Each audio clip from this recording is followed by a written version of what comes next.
Screen पर आप देख सकते हैं।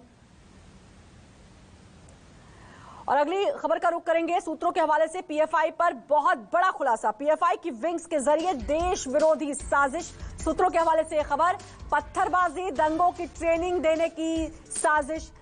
प्रताड़ित मुस्लिमों को टारगेट करता था पीएफआई के निशाने पर गरीब मुस्लिम मोहल्ले। सूत्रों के हवाले से बहुत बड़ी खबर, पीएफआई पर यह बहुत बड़ा खुलासा। जो प्रताड़ित मुस्लिम, उनको टारगेट करता था पीएफआई। इसके अलावा उनको ट्रेनिंग दी जाती थी। गरीब मुस्लिम जो मोहल्ले हैं वो निशाने पर होते थे पीएफआई के। पत्थरबाजी दंगों की ट्रेनिंग देने की साजिश, इसका खुलासा हुआ है। सूत्रों के हवाले से ये बड़ी खबर आपको बता रहे हैं।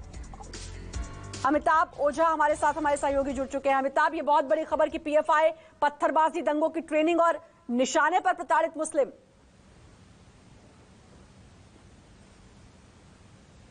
जी बिल्कुल, देखिए इसमें ये बड़ा खुलासा हुआ है। पिछले 2 महीनों के दौरान देखें तो बिहार और से लेकर यूपी है या फिर तेलंगाना, हर जगह जो पीएफआई के खिलाफ ऐसे तो कई कार्रवाइयां चल रही थी, लेकिन पिछले 1 महीने के दौरान पटना के फुलवारी शरीफ और तेलंगाना में जो पीएफआई के सदस्यों की जो गिरफ्तारी हुई थी और जो डॉक्यूमेंट्स मिले थे, उससे ये पीएफआई की जो नापाक साजिश है उसकी पूरे कच्चा चिट्ठा जो है एनआईए को मिल चुका है और उसकी जो जांच शुरू हुई है, जो जांच चली है, उसमें कई खुलासे हुए हैं। पटना में पीएफआई के अतहर परवेज और जलालुद्दीन के साथ पूछताछ में यह खुलासा हुआ था कि किस तरीके से बिहार में स्लीपर सेल बनाया जा चुका है और जरूरत पड़ने पर उसका इस्तेमाल किया जाएगा। ठीक उसी तरीके से तेलंगाना में 7 जुलाई को पीएफआई के सदस्यों की गिरफ्तारी हुई थी और वहां पर कई जो पकड़े गए थे उनसे जो रिमांड पर लेकर पूछताछ हुई तो उनके पास जो दस्तावेज मिले थे, जो उन्होंने बताया था और जो बिहार में पकड़े गए हैं, इनको कोरिलेट करने के बाद यह सामने आया है कि पीएफआई अपना जो नापाक मंसूबा है वो अंजाम देने के लिए बड़े पैमाने पर पूरे देश में अलग अलग अपना सिंडिकेट बना रही है। सबसे खास बात यह है कि पीएफआई ने अलग अलग विंग तैयार कर रखा है।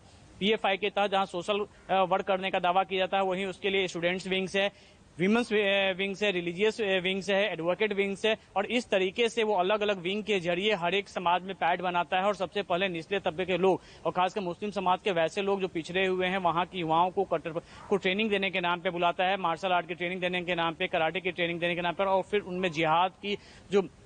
जिहादी बातें उन्हें कंटरपंथी जो मिजाजधारा है उनमें भरा जाता है, उन्हें जिहादी बनाने को उकसाया जाता है। ये सारा डिटेल्स जो है पिछले 1 महीने के दौरान जो पीएफआई के खिलाफ जो कार्रवाई हुई थी,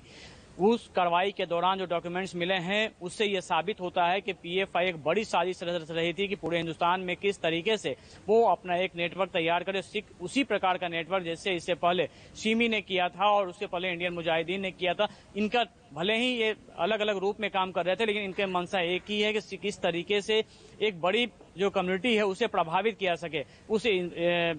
के खास कम्युनिटी को बड़गला कर कट्टरपंथी बना के दूसरे कम्युनिटी को लड़वाया जाए, यही इसका एक खास मकसद है। और ये सारी बातों का खुलासा हुआ। देखिए पटना में जो फुलवारी शरीफ में जो छापेमारी हुई थी उसमें एक विजन डॉक्यूमेंट्स मिला था, 7 पेज का। इस विजन डॉक्यूमेंट्स में सिर्फ उन्हीं ट्रेनरों को दी जाती थी, ये सर्कुलेट करने के लिए नहीं था, सिर्फ ट्रेनर्स के पास था कि किस तरीके से माइंड वॉश करना है, किस तरीके से ट्रेनिंग कैंप लगाना है, हेल्थ कैंप लगाना है, और उसके बाद वहां पर जिहाद के नाम पर जो लोगों को भड़काना है, कुछ खास जो उसमें जो जिन्हें हम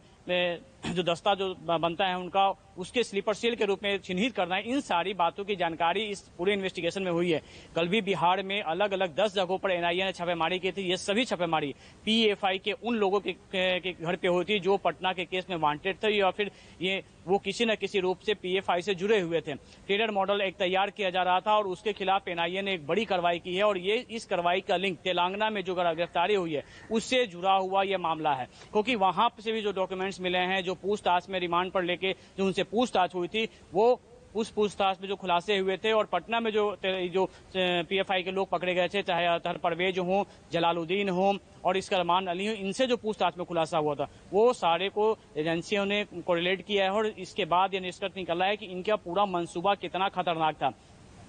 कल बिहार में जिस तरीके से 10 जगहों पे छापेमारी हुई थी, उसमें अतहर परवेज के घर पे छापेमारी हुई थी, दरभंगा में जो सलालुद्दीन है उसके घर पे छापेमारी हुई थी, रियाज जो ट्रेनिंग देने का काम करता था, अलग अलग मार्शल आर्ट का जो इन लोग का कैंप लगता था उसमें कैंप में ट्रेनर के रूप में रियाज जाता था, तो रियाज के घर पे भी चकिया में छापेमारी हुई थी, ढाका में उसका ट्रेनिंग कैंप था, वहां पे छापेमारी हुई थी। तो ये सारी जो एनआईए की कार्रवाई है, ये निश्चित तौर पर पीएफआई के जो मंसूबे थे उनमें उनके जो मंसूबे थे उसको साफ करने के लिए काफी है। और किस तरीके से कल भी जो दरभंगा में छापेमारी हुई थी, नूरुद्दीन जंगी जिसे कि पटना एटीएस की टीम ने लखनऊ से गिरफ्तार किया था, उससे भी जब रिमांड पे लेके पूछताछ की गई थी तो ये बात सामने आई थी कि किस तरीके से ये जो यूएपीए एक्ट के तहत जो गिरफ्तार होते हैं, देश भर में जो गिरफ्तार हुए लोग हैं, पीएफआई के सदस्य हैं, उनकी जमानत के लिए ये प्रयास करता है। किस तरीके से उस जो फंड जो आता है वो सोशल वर्क के लिए आता है और उसका इस्तेमाल ये इस रूप में करते हैं। इसके अलावा जो विदेशी नेटवर्क के थ्रू जो इनके जो पैसा आता है, हवाला के जरिए जो पैसा आता है, उसमें भी ये सामने आया था